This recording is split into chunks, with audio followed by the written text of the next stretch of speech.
Welcome to our channel. తన అన్న photo చూసి నిలదీసిన సుమిత్ర దగ్గర గుండె పగిలే నిజాన్ని బయటపెట్టిన సూరజ్. షాక్లో పారిజాతం. అసలు ఇదంతా ఎలా జరిగింది ఏంటి అనేది తెలుసుకోవాలి అనుకుంటే ఈ వీడియోని చివరి వరకు స్కిప్ చేయకుండా చూసేయండి.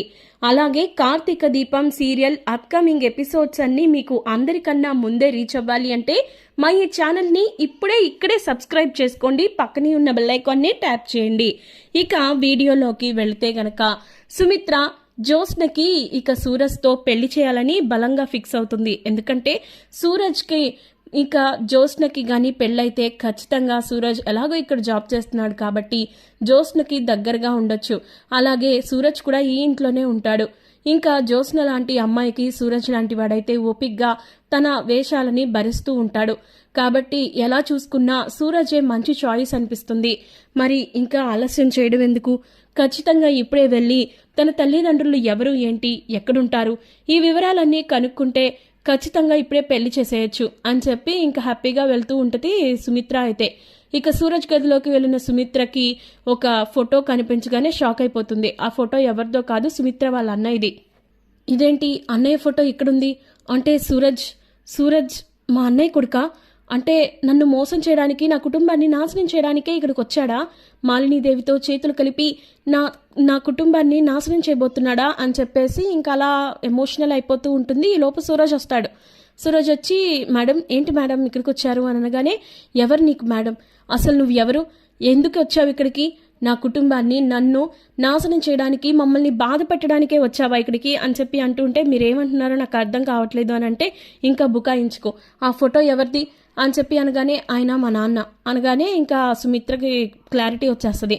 ఇంకా అంతా అయిపోయింది, నువ్వు కావాలని ఇక్కడికి వచ్చావు, మా ఫ్యామిలీని ఇంకా కంపెనీలని స్వాధీనం చేసుకుందాం అనుకుంటున్నావా మీ అమ్మతో కలిసి అని అంటే, సూరజ్ మాట్లాడుతూ, మీరు తప్పుగా అర్థం చేసుకుంటున్నారు మేడం, నేను అందుకోసమే ఇక్కడికి రాలేదు అని అంటే, మరి ఎందుకోసం వచ్చావు? నువ్వు మీ అమ్మతో కలిసి మా కుటుంబాన్ని ఇలాగా నాశనం చేద్దాం అనుకుంటున్నావా? నువ్వు ఇంట్లోనే వచ్చి తిష్ట వేసుకొని కూర్చుంటే మాకు తెలియదు అనుకుంటున్నావా? అది ఇది అని చెప్పేసి ఇంకా తిడతా ఉంటుంది సుమిత్ర.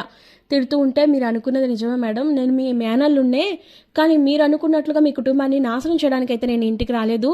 మీకు మరొక విషయం, తెలియని విషయం ఏంటంటే, మీరు ఇంటికి దూరం అయిన తర్వాత మా అమ్మ విషయంలో, మా నాన్న విషయంలో చాలా దారుణాలు జరిగినాయి. మా అమ్మ నన్ను పురిట్లోనే వద్దనుకుంది, నన్ను దూరం చేసేసుకుంది. కానీ మా నాన్న అలా కాదు, నన్ను దూరంగా తీసుకెళ్ళిపోయి పెంచాడు, నన్ను తీర్చి ప్రయోజకుడిని చేశాడు. ఇప్పుడు మీకు మా కుటుంబం వల్ల ఆపద ఉందని తెలుసుకొని మా నాన్న మీ దగ్గరికి పంపించాడు, మిమ్మల్ని ఎలా అయినా సరే రక్షించాలని అని చెప్పి అనేసరికి ఇక అప్పుడు సుమిత్ర నమ్మదు. ఫస్ట్ అసలు చాలా గొడవ పెట్టేసిద్ది. లేదు, నువ్వు ఖచ్చితంగా మా కుటుంబాన్ని నాశనం చేయడానికి వచ్చావు, నేను నిన్ను నమ్మను, నువ్వు ఈ విషయం ముందే ఎందుకు చెప్పలేదు అది అని చెప్పేసి తిట్టిద్ది సుమిత్ర. అయితే మీకు మరొక విషయం తెలియంది ఏంటంటే, అసలు మా అమ్మ మాలినీదేవికి నేనంటూ ఉన్నానని కూడా తెలీదు, ఒక కొడుకున్నాడనే విషయం కూడా తెలీదు. ఇన్నాళ్ల తర్వాత మా నాన్న నన్ను ఎక్కడికో దూరంగా తీసుకెళ్ళిపోయి పెంచుకుని ప్రయోజకుడిని చేశాడు. కానీ ఈరోజు తన చెల్లెల కుటుంబానికి అన్యాయం జరుగుతుందని, మళ్ళీ తన చెల్లెల కుటుంబాన్ని నాశనం చేయబోతున్నారని తెలుసుకున్న మా నాన్న నన్ను ఇక్కడికి పంపించాడు అని చెప్పేసి సూరజ్ అంటాడు. ఈ రోజున మీకు ఆపద వచ్చిందని తెలిసి మా నాన్న తల్లడిల్లిపోయాడు. మీ కుటుంబాన్ని కాపాడాల్సిన బాధ్యత, గౌరవం అంతా నా మీదే ఉందని నా దగ్గర మాట తీసుకున్నాడు కాబట్టే నేను ఇక్కడికి వచ్చాను, లేదంటే నాకేం అవసరం లేదు అని చెప్పి సూరజ్ అంటాడు. ఏం మాట్లాడుతున్నావు నువ్వు అని చెప్పి సుమిత్ర అంటది. అవునండి, మీ కుటుంబానికి మా అమ్మ వల్ల ఆపద ఉంది, అందుకే మీ కుటుంబాన్ని రక్షించే బాధ్యత నాకు అప్పగించాడు మా నాన్న.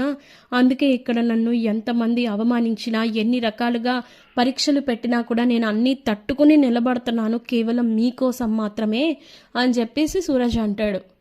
మీ అమ్మ ఇంకా ఏం చేయబోతుంది మమ్మల్ని అని చెప్పి సుమిత్ర అనేసరికి, ఆవిడ ఏం చేసినా సరే మీకు, మీ కుటుంబానికి నేను ఏమీ కానివ్వను, అంతేకాదు మీ కంపెనీలకి, మీ పరువు ప్రతిష్టలకు కూడా ఇంచు హాని కూడా జరగనివ్వను అని చెప్పి అనగానే, నిన్ను ఎలా నమ్మమంటావు సూరజ్ అనగానే, మీరు నన్ను నమ్మక్కర్లేదండి, మా నాన్నను నమ్మండి చాలు.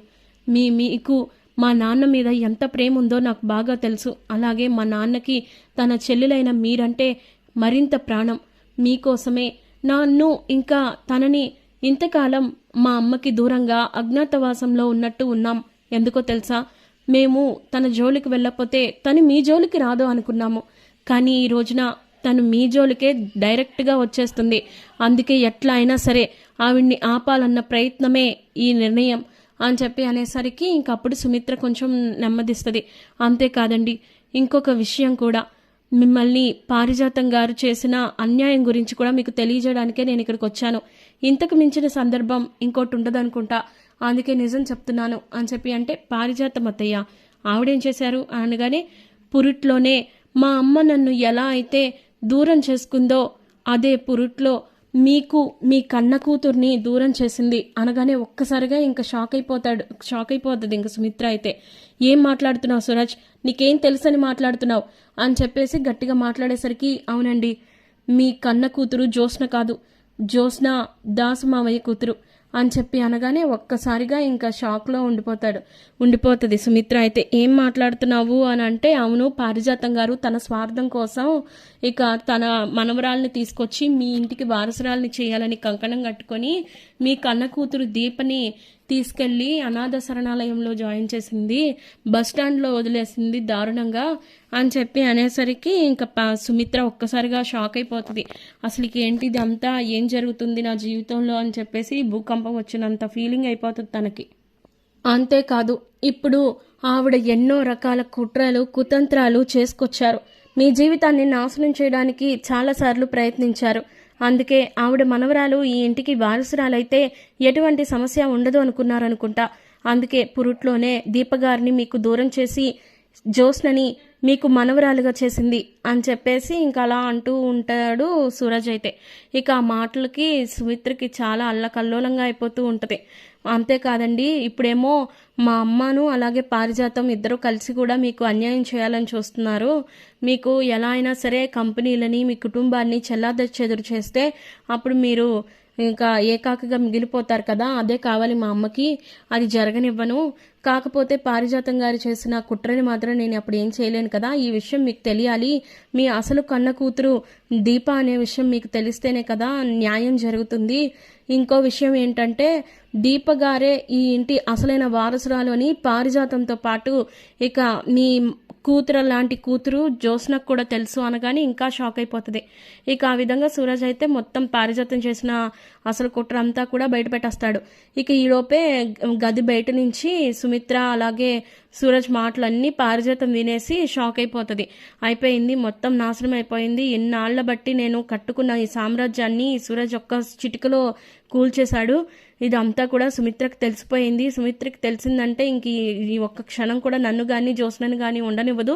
ఇప్పుడు ఆ దీపకే మొత్తం అంతా తగలెడుతుంది, అది ఇది అని చెప్పేసి ఇంక షాక్లో ఉండిపోతుంది. మరి జ్యోత్స్నని సుమిత్ర ఇప్పుడు ఏం చేయబోతుంది? ఇంటి నుంచి గెంటేయాలి అనుకునే వాళ్ళు కమెంట్ బాక్స్లో ఎస్ అని టైప్ చేసేయండి. అలాగే కార్తీక దీపం సీరియల్ అప్డేట్స్ అన్నీ అందరికన్నా ముందుగా మీకు రీచ్ అవ్వాలి అంటే మా ఈ ఛానల్ని